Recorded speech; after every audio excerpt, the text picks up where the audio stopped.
Okay, yeah. I baited you guys. I had to do the YouTuber thing. I actually love this game.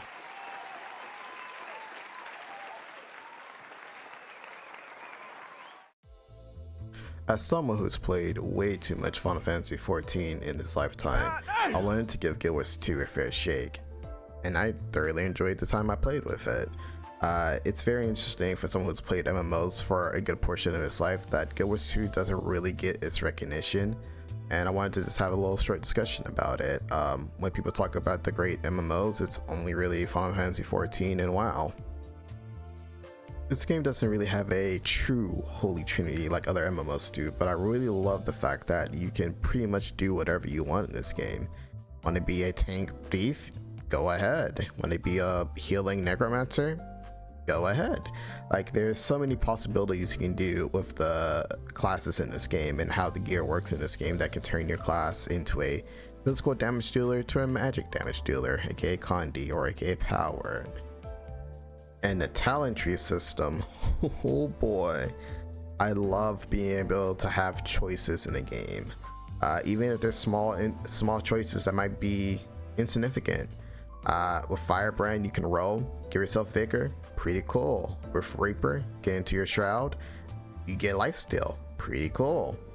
Once you get level cap, you're introduced to the mastery system, which still allows you to pretty much generate EXP and allows you to master certain things. Like once you unlock the ability to glide, there's a mastery tree for gliding that allows you to prepare yourself forward so you can move faster, or it allows you to boost in air so you can get to hard to reach spots.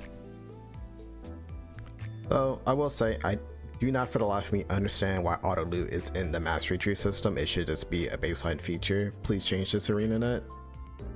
And mind you, everything you unlock with the mastery system is account progression, so it will trickle over to all your characters once you've done something. And while we're on the topic of the mastery system, I love how they do the mounts in this game. Once you unlock them, they are pretty, I wouldn't say integral, but they do intertwine with the combat systems, and they're more than just a cosmetic look to your character.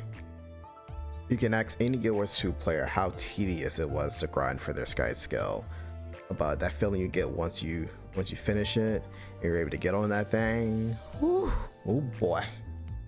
I think it's pretty amazing that you're able to just grind and earn gold in game and then convert it into the premium gem currency to buy whatever you want in the cash shop, so you can always be free to play if you want to. The only thing you have to buy in this game are the expansions, but being able to level all the way up to 80 and try out the game for free, I think it's a fair trade-off. And I think Guild Wars' major selling point is the fact that it is a free-to-play game, unlike its competitors like WoW. At least with WoW, you can pretty much pay for your subscription with the WoW tokens that you earn with in-game gold, but with Final Fantasy XIV, you are forced to pay the monthly subscription every month, and I feel like if you're not getting your money's worth, then what's the point? Why are you paying for the subscription?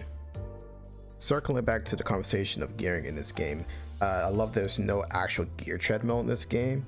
The fact that you can just sit in exotic gear if that's what you want to do the whole time, and you can still do all the content in the game with just exotic gear. But if you want to take it a step further, you can get ascended gear, and then you can get legendary gear, and it's a increase in damage, sure, but it's not massive enough to stop that you are required to get these gear pieces. You're fine with just getting exotic gear and doing all the content in the game. And the fact that you can do any of the game modes and still get comparable rewards is a shining feature of the game, in my opinion. You can get legendary gear from World v World, or from PvP, or from doing PvE content, or from doing raids. You can do any of that. All of these game modes still give you valuable rewards, and the fact that you can mention match or do whatever you want and you can still get rewarded for your time spent in these game modes is phenomenal. To try to wrap up this video, because I feel like if I keep going I'll just find things to talk about and keep ranting and rambling. I know the video isn't that long already, but I cut a lot of stuff off.